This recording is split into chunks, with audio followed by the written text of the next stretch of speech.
Hello everyone. Today I might ask you a few questions before starting off with this video. Are bacteria really bad?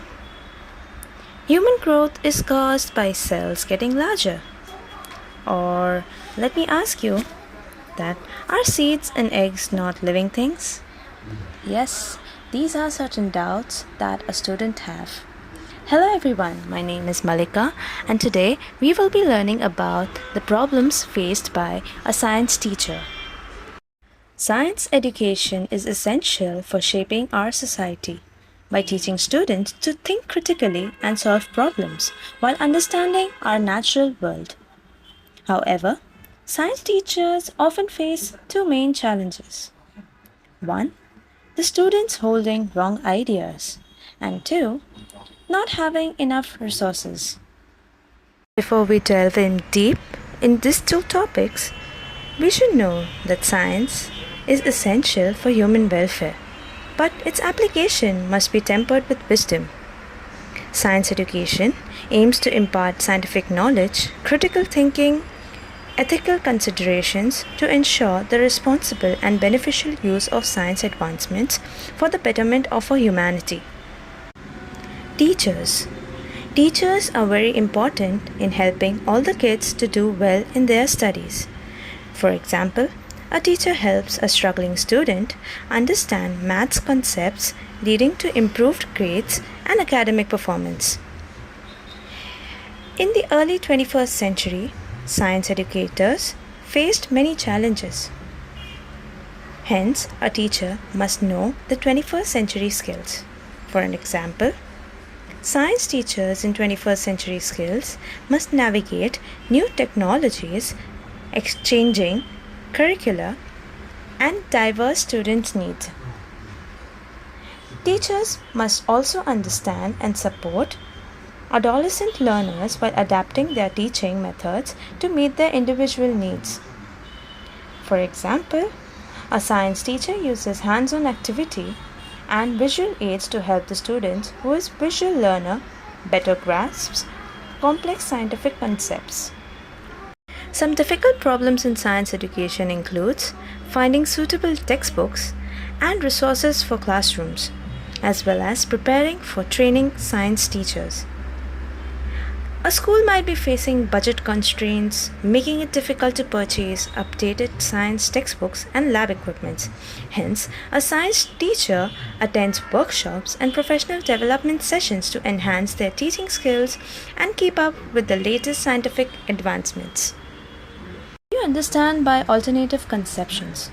Alternative conceptions is nothing but misconceptions or preconceived notions refer to students' existing ideas and beliefs about science concepts that may differ from scientifically accepted explanations. These alternative misconceptions can pose challenges for the science teachers in terms of students' learning and conceptual understanding. So the alternative conceptions, that is also known as misconceptions, are the students' pre-existing ideas. For example, I had asked you 3 questions before starting with the video.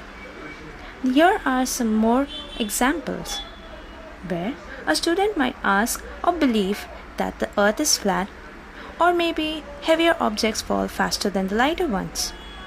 These misconceptions can hinder their ability to understand scientific principles correctly. Let's take a small example where a teacher is about to teach gravity. A teacher may encounter a student who believes that the heavier object falls faster. But the teacher needs to identify this alternative conception and explain the principle of free fall to correct this misconception. Constructive teaching.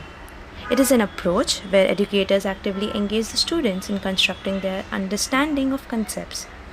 It also involves the student-centered activities, critical thinking, hands-on learning experiences. For instance, instead of just lecturing, a science teacher may use interactive experiments, group discussions, and problem solving to encourage active learning and deeper understanding. Let's take a small example. In a biology class, the teacher might conduct a group project where the students research and present on different ecosystems. This approach allows the students to construct knowledge collaboratively and develop deeper understanding of ecological concepts. Multiplicity of ideas refers to diverse perspectives and interpretations students bring to the classroom. Acknowledging and valuing these ideas can enrich the discussion and promote a deeper understanding of scientific concepts. For example, in a physics class, students may have different interpretations of wave behavior, such as the motion of the sound or the light waves. By exploring these diverse ideas, the class gains a more comprehensive understanding of the topic. Let's take another similar example. In a chemistry class, students have varying explanations for a chemical reaction. So, the teacher can facilitate a class discussion, allowing the students to share their ideas and challenge one another's thinking. This process not only enhances their understanding but also makes them critically think. Meaningful learning. Meaningful learning occurs when students connect new information to the prior information and also the real life experiences. It involves understanding the relevance, practical applications of the concepts being taught. For example, in a biological class, students may understand the importance of photosynthesis better if they relate it to the production of food and global carbon cycle. Let's take one more example where in a physics class, a teacher may use real-life examples such as motion of the objects in daily activities in order to help the students grasp the Newton's law of motion and their applications. Finally, let's talk about identification and understanding.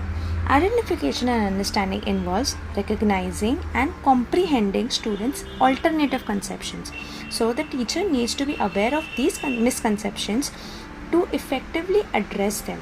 For example, a science teacher might use pre-test or formative assessments to identify the students' misconceptions before teaching the specific topic. Also, in a geological class, the teacher may discover that some students believe that the Earth's continents have always been in their current positions. Understanding this misconception, the teacher can design lessons to explain plate tectonics and continental drift. The teacher should also be addressing misconceptions, which involves actively confronting and correcting the students' alternative conceptions. So, the educator should use evidence-based explanations and instructional strategies to help the students revise their understanding. For instance, when teaching about the water cycle, a teacher must encounter students who think that water evaporates only from the ocean and not from the lakes or rivers. So, the teacher can use visual aids and diagrams to demonstrate the complete water cycle, including evaporation from various water bodies. One more example is in a chemistry class. A common misconception is that burning a substance destroys matter. The teacher can use the law of conservation of mass to explain that matter is neither created nor destroyed during a chemical reaction. Talking of differentiation and individualized instructions, where differentiation means tailoring instructions to meet the diverse needs of the students, whereas individualized instructions helps to address alternative conceptions and support each student's learning journey. For instance, in a science class, some students may need additional hands-on activities to understand a concept better, while others might benefit from extra reading materials. One more example is within a biological class, a teacher can offer different levels of complexity for a genetics assignment to accommodate students' diverse learning abilities and interests. Moving forward to time constraint and coverage curriculum, where the time constraints refers to limited time for teaching, making it challenging to cover the entire curriculum. So, the teacher needs to prioritize essential concepts while ensuring a deeper understanding of key topics. When in a chemistry class, the teacher may not have enough time to cover all the chemical reactions in detail, so she may focus on fundamental reactions, types, and applications. When talking on environmental sciences, the teacher may have limited time to cover all the ecological concepts comprehensively. So, in order to address this constraint, the teacher might prioritize key ecological principles and their implications for sustainability. Contextualizing learning means relating scientific concepts to the real-world situations or personal experiences. So this approach enhances the students to understand and engage with the materials. For instance, in a physical class, a teacher may use sports examples to explain the principle of motion and force. And in a chemistry class, the teacher can contextualize chemical reactions by discussing their roles in our everyday lives, such as the chemical reactions involved in cooking or the process of fermentation in a food product. Talking of the last is the sustainability of concept coverage, where sustainability refers to ensuring that the students are understanding the concepts over a time. Teachers should reinforce correct understanding through consistent instructions and applications. For example, after teaching about climatic changes, a teacher can incorporate related topics into subsequent lessons to reinforce the concepts. Whereas in an astronomy class, the teacher can periodically review and build upon the fundamental principles of celestial motions and celestial bodies to sustain the students' understanding throughout the course. Now, this misconception is also known as alternative conceptions, which are significant concern in science education, particularly from a constructive perspective. So they refer to false or inaccurate understanding of the science concept stemming from oversimplifications, misinformations, or intuitive knowledge misapplication. Misconceptions can arise due to personal experiences, cultural influence, or maybe how information is present in an education. So, correcting these misconceptions is vital for the forecasting, fostering a more precise understanding of natural world and enhancing scientific literacy. According to the research, one of the most common scientific misconceptions among the students is related to the phases of the moon. The students often believe that the changing phases of the moon are caused by the Earth's shadow falling on the moon.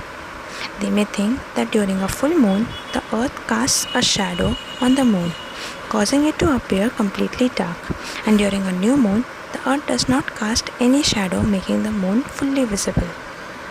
Here, the problem that is faced by the teacher is when the students hold this misconception, she struggles to understand the actual cause of the moon's phases, which is the changing position of the moon relative to the sun and the earth. So, addressing this misconception becomes essential to ensure the students that a correct understanding of celestial phenomena. So, the solution implemented by the teacher can be to address this misconception by employing several strategies.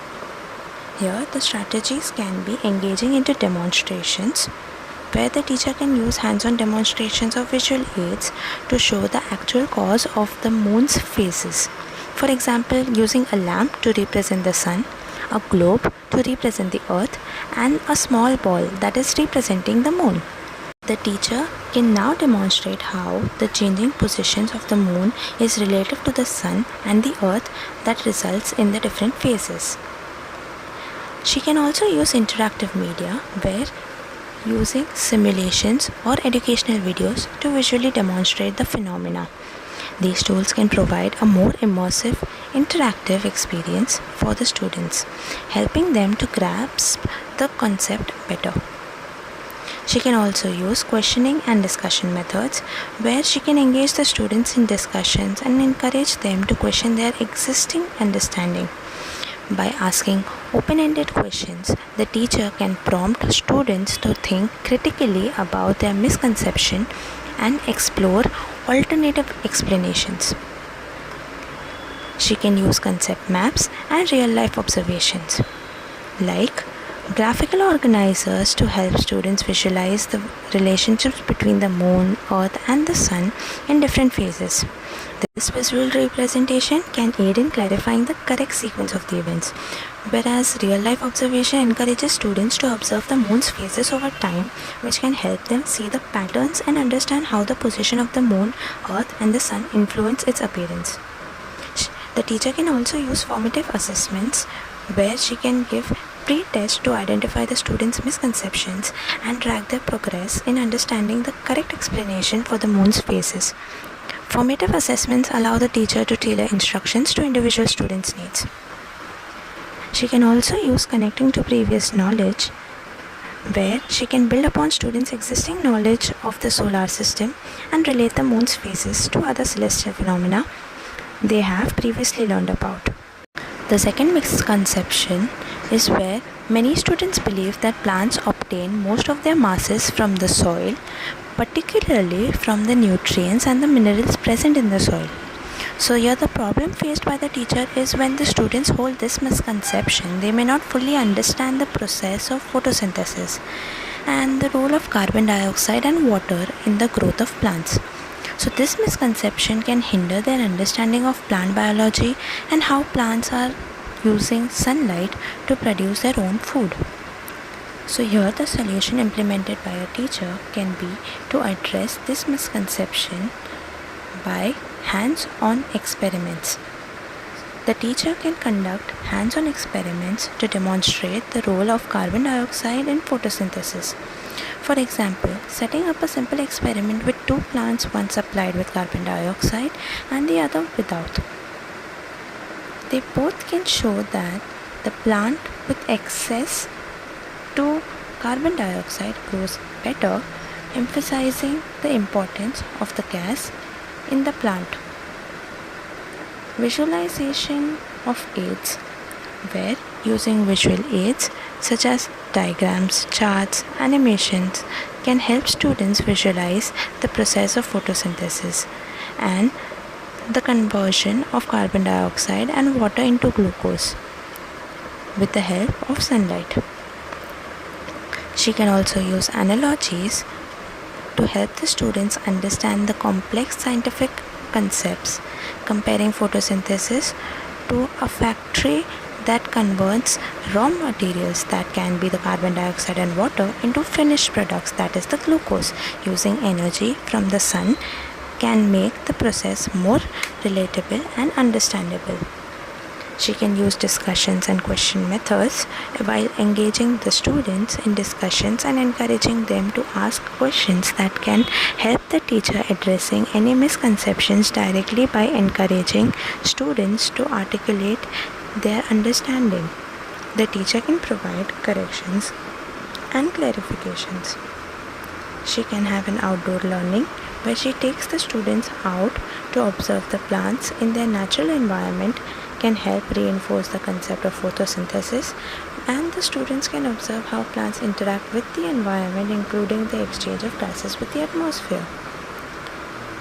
The teacher can use conceptual change approach. Here, the teacher can use conceptual change approach where the students' misconceptions are explicitly addressed and corrected. This involves identifying the misconceptions, confronting them with evidence, and then guiding the students to construct a new, accurate understanding. She can use reflective activities where having students write or discuss their learning experiences can encourage them to reflect on their previous misconception and how their understanding has evolved. This process can help solidify the new accurate understanding of plant growth. The third common misconception, according to research, are from the higher grade students in physics, where they relate the concept of force and motion. So here, some students may believe that an object can only move if a force is continuously applied to it. They may think that if there is no force acting on an object, it will come to rest immediately, regardless of its initial velocity. So the problem faced by the teachers can be when the students hold this kind of misconception, they may struggle to understand the principle of inertia, which states that an object at rest will remain at rest and an object in motion will remain in motion with a constant velocity unless acted upon by an external force. So this misconception can hinder their ability to comprehend fundamental principles of motion and dynamics. To address this misconception, the teacher can employ demonstrations as well as hands-on activities where she can ask the students to roll a ball on a frictionless surface and observe its continued motion. That can help the students understand that the object in motion tends to stay in motion. She can also have thought experiments where she engages the students in thought experiments like imagining a frictionless environment which can help them reason through the concept of inertia and the absence of a need for continuous forces to keep objects in motion. She can have real life examples where she can use objects in space moving with a constant velocity due to the absence of significant forces, which can help the students relate the concept of inertia to everyday experiences. Analogies, predict and explain, peer discussions can be a part of the solution. Another misconception among the higher grade students in chemistry is related to the concept of chemical bonding. So some students may incorrectly believe that the covalent bond involves transfer of electrons between atoms which are similar to the ionic bonds. The problem faced by the teacher is when the students hold this misconception, they may struggle to understand the fundamental differences between ionic and covalent bonding and the concept of electron sharing in covalent bonds. So this misconception can hinder their ability to predict molecular structures and the properties accurately. So the solution for the teacher is explicitly comparing ionic and covalent bonds. The teacher can provide a clear and explicit comparison between ionic and covalent bonding, highlighting the different mechanisms of electrons interactions in every type of bond. Emphasizing the concept of electron transfer in ionic bonds and electron sharing in the covalent bonds can help to clarify the distinctions. She can use Lewis dot diagrams where the teacher can illustrate the electrons distribution in covalent bonds, showing how electrons are shared between the atoms to achieve a stable electron configuration. This visual representation can enhance students' understanding of covalent bonding. She can use real-world examples where she can relate covalent bonding to real world like water H2O, where two hydrogen atoms share electrons with one oxygen atom to form a stable covalent bond, demonstrating how this shared electrons interaction leads to the formation of stable molecule, which can help students to grasp the concept better. She can use bonding models, predicting molecular shapes, inquiry-based activities, and also addressing common misconceptions. Here, we can conclude that overall addressing science misconceptions requires a combination of pedagogical strategies, effective communication, and also a deep understanding of the students' cognitive processes. By implementing these solutions, a science teacher can effectively support their students in overcoming misconceptions and promoting meaningful scientific understanding. When we talk about resource constraints, it refers to the limitations faced by the science teacher in accessing and utilizing the necessary materials, equipments, and also resources to support their effective science instruction. These constraints can vary based on the factors such as the budget limitations, the availability of equipments, and also technological infrastructure. So, the lack of infrastructure refers to a shortage of inadequacy of physical facilities, equipments, resources required for the quality science education. Let's take an example where some science schools may lack well-equipped laboratories, classroom with proper technology, or access to field trip opportunities. Another example where a school with limited laboratory facilities may struggle to provide hands-on science experiences to students, which may hinder their practical understanding of scientific concepts. There is some inadequacy of textbook based on the constructivist method. This constraint arises when the available textbooks and educational materials do not align with the constructivist teaching approaches. So the constructivist methods emphasizes active learning, critical thinking, and a student-centered learning, but textbooks may still rely on traditional rote memorization methods. So when we speak about a science class following a constructivist approach, the textbooks may lack interactive activities and fail to encourage students to explore the construct their knowledge actively. There can be a shortage of qualified science teachers. So this constraint occurs when there is a scarcity of well-trained and qualified science teachers. Having a shortage of the qualified teachers can affect the quality of instructions and limit the capacity to address students' individual needs effectively.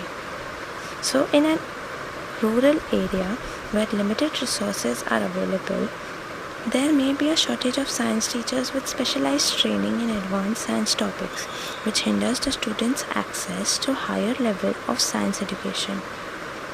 There might be lack of motivation and quality teachers.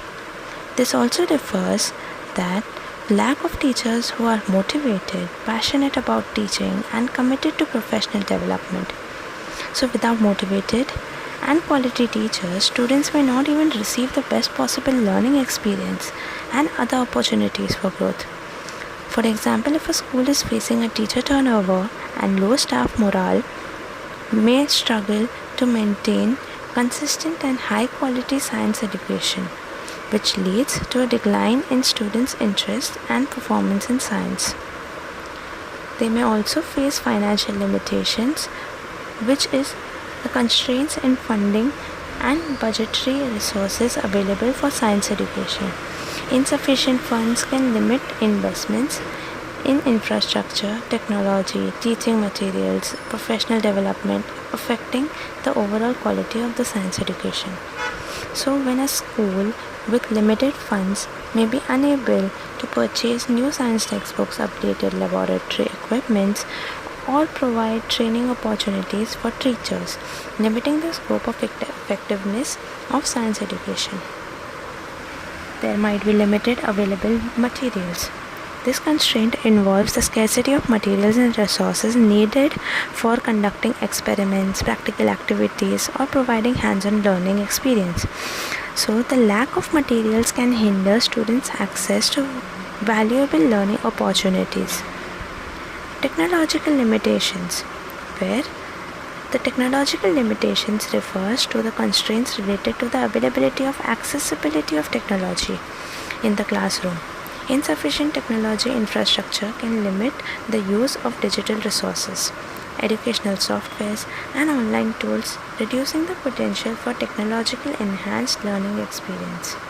For example, a school without sufficient computers or internet connectivity may struggle to integrate technology effectively into the science lessons, hindering students' exposure to interactive simulations and digital resources. Now, talking of resource sharing conflicts.